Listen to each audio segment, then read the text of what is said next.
যদি আপনি ভাঙড়ের মানুষের ভালো চান, এই বিজয়গঞ্জ বাজার বা ভাঙড় 1 নম্বর ব্লক থেকে বসিরহাটগামী থেকে শুরু করে আপনি আপনার ওই মাথা পর্যন্ত বাসের ব্যবস্থা করুন। যদি ভাঙড়ের মানুষের ভালো চান, যোগাযোগ ব্যবস্থাকে উন্নততর করুন। এখানে যিনি এমপি মহাশয়া জিতেছেন, সেই ভোট কী হয়েছে তো আমরা সকলেই জানি। তারপরেও বলছি, ওনার বক্তব্য একটা শুনলাম, ভালো লাগলো যে উনি বারাইপুরে মেট্রো রেল নিয়ে যাবার প্রস্তাব করলেন। ভালো কথা, নির্বাচিত জনপ্রতিনিধি তার নির্বাচনী ক্ষেত্রের উন্নয়নের জন্য কথা বলবেন। এবার মেট্রো রেলের ব্যবস্থা কাকে করতে হবে? রেলমন্ত্রীকে করতে হবে, কেন্দ্র সরকারকে করতে হবে, রাজ্য সরকারের যে শেয়ার আছে সেটা দিয়ে দেবে। উনি প্রস্তাব রেখেছেন, কিন্তু দুর্ভাগ্যের বিষয় ভাঙড়বাসী এতটা আমরা মানে কি বলবো, আমরা এতটাই অচ্ছুত, আমাদের কথা উনি মুখে নিলেন না।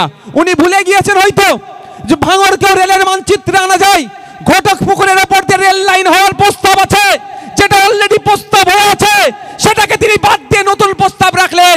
ওনার উচিত ছিল নতুন প্রস্তাবের সাথে সাথে ভাঙড়কেও রেলের মানচিত্রে যুক্ত করার জন্য ঘটকপুরের ওপর দিয়ে যে রেল লাইন ফেলার কথা ছিল সেটাও লোকসভার মধ্যে তুলে ধরা। তিনি সেটা বললেন না, কারণ ভাঙড়ের মানুষের যদি রেল যোগাযোগ হয়ে যায় সহজেই কলকাতায় যাতায়াত করবে, সহজেই শহরমুখী হয়ে যাবে। এদেরকে নিয়ে তার বোমবাদার কাজে লাগাতে পারবো না, এদেরকে দিয়ে তো আর বুথ দখল করাতে পারবো না, এদেরকে দিয়ে তো আর মারামারি করাতে পারবো না। আর আমরা চাই আপনাদের বুথ দখল করতে হবে না, আপনাকে মারামারি করতে হবে না, আপনাকে হানাহানি করতে হবে না, আপনার অধিকার আপনি বোঝুন। তাই পশ্চিমবাংলার বিধানসভায় গিয়ে তো আমি আর রেলের ডিমান্ড করতে পারি না, ওটা তো কেন্দ্রে। যদি পার্লামেন্টে পাঠাতেন রেলের ডিমান্ড করতাম আমরা, যা পাঠাননি আপনাদের ওপর আমার রাগও নয়। আপনারা চেষ্টা করেছিলেন, আপনাদের ভোট লুট হয়েছে। কতদিন আর লুট করে চলবে ভাই? এবার সময় হচ্ছে আপনাদের সুযোগ, মানে সময় মিন্স আপনারা আমাদেরকে সুযোগ দিলে সেই জবাব দিয়ে আপনারা আমাদের কাছ থেকে নিতে পারেন বা করতে পারেন, বা আমরা আপনাদের উত্তর দিতে পারি, জবাব দিতে আমরা বাধ্য। আমাদের এই প্র্যাকটিসটা হয় না, এই প্র্যাকটিসটা না হওয়ার ফলে যা আছে, এর যে কাটমানির কথা বলছে, সমস্ত ধরনের নোংরামি হয়ে যায়। আমি আপনাদের বলবো, একটু সজাগ সতর্ক থাকুন।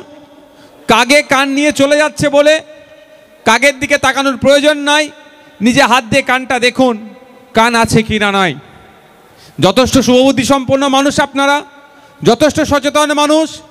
আপনাদের কাছে আমাদের বিনম্র অনুরোধ থাকলো যে আগামী দিনগুলোতে আমরা বিগত দিনের ন্যায় ঐক্যবদ্ধভাবে, দলবদ্ধভাবে সমস্ত ধরনের অন্যায় অপশাসনের বিরুদ্ধে কাঁধে কাঁধ মিলিয়ে লড়াই করব। আমরা যদি ঐক্যবদ্ধ হতে পারি, আমাদের ভাঙড়কে আমরা পশ্চিমবাংলার 294 যে আছে সিট আছে সর্বোচ্চ স্তরে নিয়ে যেতে সক্ষম হব।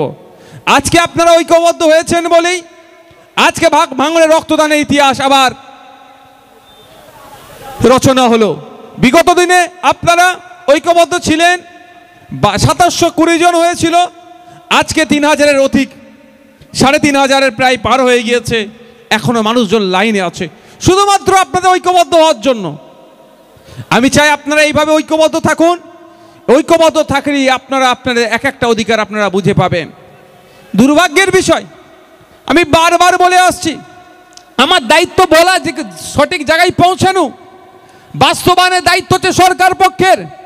যে ভাঙড় 2 নম্বর ব্লকের বামনঘাটা, বেওতা 1, বেওতা 2 থেকে যদি মানুষ আজকে ব্লকে আসে, তাদেরকে ব্রেক জার্নি করে আসতে হচ্ছে, তাদেরকে অটো টোটো চেঞ্জ করে আসতে হচ্ছে, তাদেরকে অনেক টাকা খরচ হচ্ছে। নিয়মিত বাস পরিষেবা দেওয়া হোক। আমি দাবি করেছি এবং লিখিত দুটো মন্ত্রী চেঞ্জ হয়েছে, একটা মন্ত্রী, দুজনের কাছেই আমার দাবি ছিল। বিধানসভায় বলেছি বিজয়গঞ্জ বাজার থেকে বাস ছাড়া হোক, হাতিশালা 6 লেন, শিয়ালদা, বেলেঘাটা, শিয়ালদা হয়ে ধর্মতলা হয়ে হাওড়া পর্যন্ত এই লং রুটের একটা বাসের ব্যবস্থা করা হোক। আমরা দাবি করেছি যে ভাঙড়ের হেভি অংশে মুসলিম সমাজের মানুষ আছে এবং সাথে সাথে হিন্দু সমাজের মানুষ আছে। দুটো ধর্মস্থানকে কানেক্ট করে, অর্থাৎ ভাঙড় থেকে ফুরফুরা শরীফ বাস চালানো হোক, মধ্যিখানে ওটা আপনার দক্ষিণেশ্বর হয়ে যাক। হিন্দু সমাজের মানুষেরা যারা দক্ষিণেশ্বর যেতে চাইবেন, বাসে করে যে দক্ষিণেশ্বর নেবে, পুজো অর্চনা করবেন, ধর্মীয় কাজ মিটাবেন, আবার বাসে করে ফিরে আসবেন এই ভাঙড়ে। আর মুসলিম সমাজের মানুষেরা যারা ফুরফুরা শরীফ যেতে চাইবেন, তাদের ধর্মস্থানে না সেখানে যাবেন, এখানে বাস ধরবেন, বা ফুরফুরা শরীফ পৌঁছাবেন, ওখান থেকে আবার ফিরে আসবেন, এ দাবিগুলো রেখেছি। কিন্তু দুর্ভাগ্যের বিষয়, এখানে চিৎকার চেঁচামেচি করছে, উন্নয়নের কথা বলছে।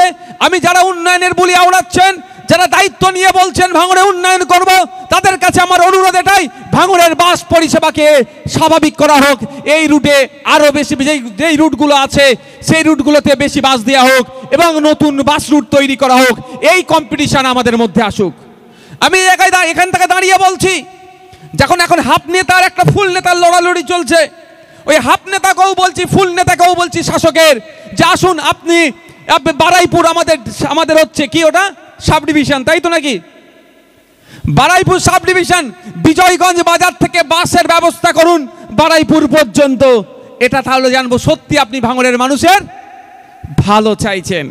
যদি আপনি ভাঙড়ের মানুষের ভালো চান, এই বিজয়গঞ্জ বাজার বা ভাঙড় 1 নম্বর ব্লক থেকে বসিরহাটগামী থেকে শুরু করে আপনি আপনার ওই মাথা পর্যন্ত বাসের ব্যবস্থা করুন। যদি ভাঙড়ের মানুষের ভালো চান, যোগাযোগ ব্যবস্থাকে উন্নততর করুন। এখানে যিনি এমপি মহাশয়া জিতেছেন, সেই ভোট কী হয়েছে তো আমরা সকলেই জানি। তারপরেও বলছি, ওনার বক্তব্য একটা শুনলাম, ভালো লাগলো যে উনি বারাইপুরে মেট্রো রেল নিয়ে যাবার প্রস্তাব করলেন। ভালো কথা, নির্বাচিত জনপ্রতিনিধি তার নির্বাচনী ক্ষেত্রের উন্নয়নের জন্য কথা বলবেন। এবার মেট্রো রেলের ব্যবস্থা কাকে করতে হবে? রেলমন্ত্রীকে করতে হবে, কেন্দ্র সরকারকে করতে হবে, রাজ্য সরকারের যে শেয়ার আছে সেটা দিয়ে দেবে। উনি প্রস্তাব রেখেছেন, কিন্তু দুর্ভাগ্যের বিষয় ভাঙড়বাসী এতটা আমরা মানে কি বলবো, আমরা এতটাই অচ্ছুত, আমাদের কথা উনি মুখে নিলেন না। উনি ভুলে গিয়েছেন হয়তো যে ভাঙড়কেও রেলের মানচিত্রে আনা যায়। ঘটকপুকুরের ওপর দিয়ে রেল লাইন হওয়ার প্রস্তাব আছে, যেটা অলরেডি প্রস্তাব হয়ে আছে, সেটাকে তিনি বাদ দিয়ে নতুন প্রস্তাব রাখলেন। উনার উচিত ছিল নতুন প্রস্তাবের সাথে সাথে ভাঙড়কেও রেলের মানচিত্রে যুক্ত করার জন্য ঘটকপুরের ওপর দিয়ে যে রেল লাইন ফেলার কথা ছিল সেটাও লোকসভার মধ্যে তুলে ধরা। তিনি সেটা বললেন না, কারণ ভাঙড়ের মানুষের যদি রেল যোগাযোগ হয়ে যায় সহজেই কলকাতায় যাতায়াত করবে, সহজেই শহরমুখী হয়ে যাবে। এদেরকে নিয়ে তার বোমবাদার কাজে লাগাতে পারবো না, এদেরকে দিয়ে তো আর বুথ দখল করাতে পারবো না, এদেরকে দিয়ে তো আর মারামারি করাতে পারবো না। আর আমরা চাই আপনাদের বুথ দখল করতে হবে না, আপনাকে মারামারি করতে হবে না, আপনাকে হানাহানি করতে হবে না, আপনার অধিকার আপনি বোঝুন। তাই পশ্চিমবাংলার বিধানসভায় গিয়ে তো আমি আর রেলের ডিমান্ড করতে পারি না, ওটা তো কেন্দ্রে। যদি পার্লামেন্টে পাঠাতেন রেলের ডিমান্ড করতাম আমরা, যা পাঠাননি, আপনাদের ওপর আমার রাগও নয়।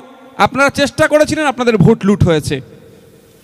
কতদিন আর লুট করে চলবে ভাই?